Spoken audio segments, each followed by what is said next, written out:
ശബരിമല സ്വർണ്ണക്കൊള്ള കേസിൽ മുൻ ദേവസ്വം പ്രസിഡന്റും കമ്മീഷണറുമായ എൻ വാസുവും ജയിലിന്റെ പുറത്തേക്ക്. കൊല്ലം വിജിലൻസ് കോടതി എൻ വാസുവിന് സ്വാഭാവിക ജാമ്യം അനുവദിച്ചു. ഉപാധികളോടെയാണ് ജാമ്യം അനുവദിച്ചത്. അറസ്റ്റ് ചെയ്ത് 90 ദിവസത്തിനകം SIT കുറ്റപത്രം സമർപ്പിക്കാത്തതിനാലാണ് വാസുവിന് ജാമ്യം ലഭിച്ചത്. കട്ടിളപ്പാളി കേസിലെ 3ാം പ്രതിയാണ് എൻ വാസു.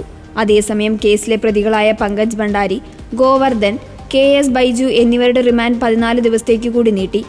എൻ വാസു സമർപ്പിച്ച സ്വാഭാവിക ജാമ്യ ഹർജിയിൽ വാദം പൂർത്തിയാക്കിയ ശേഷമാണ് ഇന്ന് ജാമ്യം അനുവദിച്ചുകൊണ്ട് വിധി പറഞ്ഞത്. കേസിൽ പുറത്തിറങ്ങുന്ന 5ാമത്തെ പ്രതിയാണ് എൻ വാസു. ഉണ്ണികൃഷ്ണൻ പോറ്റിക്കും മുരാരി ബാബുവിനും പിന്നാലെയാണ് എൻ വാസുവും ജയിലിന് പുറത്തേക്ക് വരുന്നത്. ജാമ്യ നടപടികൾ പൂർത്തിയായാൽ വാസു ജയിൽ മോചിതനാകും. കട്ടിളപ്പാളി കേസിലാണ് CPM നേതാവും മുൻ ദേവസ്വം കമ്മീഷണറും പ്രസിഡന്റുമായ എൻ വാസുവിനെ അറസ്റ്റ് ചെയ്തത്. 2025 നവംബർ 11-നായിരുന്നു വാസുവിന്റെ അറസ്റ്റ്. എൻ വാസു ദേവസ്വം കമ്മീഷണറായിരുന്നപ്പോൾ സ്വർണ്ണപ്പാളികൾ ചെമ്പുപാളികളാക്കി രേഖപ്പെടുത്തി ബോർഡ് അജണ്ടയിൽ വെച്ചുവെന്നായിരുന്നു SITയുടെ കണ്ടെത്തൽ.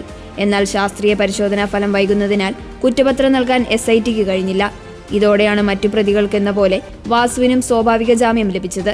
അറസ്റ്റിലായതു മുതൽ ആരോഗ്യ പ്രശ്നങ്ങൾ ഉള്ളതിനാൽ പൂജപ്പുര സെൻട്രൽ ജയിലിലെ ആശുപത്രി ബ്ലോക്കിലാണ് എൻ വാസു.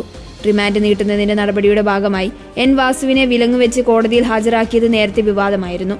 സ്വർണ്ണപ്പാളികളിൽ നിന്നും വേർതിരിച്ചെടുത്ത സ്വർണം ഒരു പെൺകുട്ടിയുടെ വിവാഹത്തിന് ഉപയോഗിക്കട്ടെ എന്ന ആവശ്യവുമായി കേസിലെ 1ാം പ്രതിയായ ഉണ്ണികൃഷ്ണൻ പോറ്റി പ്രസിഡന്റിന് കത്തയച്ചിരുന്നു.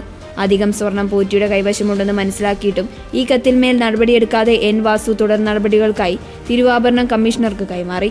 താൻ തെറ്റുകളൊന്നും ചെയ്തിട്ടില്ല എന്നും തന്റെ ഭരണകാലത്ത് പാളികൾ പുറത്തേക്ക് കൊണ്ടുപോയിട്ടില്ല എന്നും വാസു ആവർത്തിച്ച് പറയുന്നതിനിടെയാണ് SIT അറസ്റ്റുണ്ടായത്.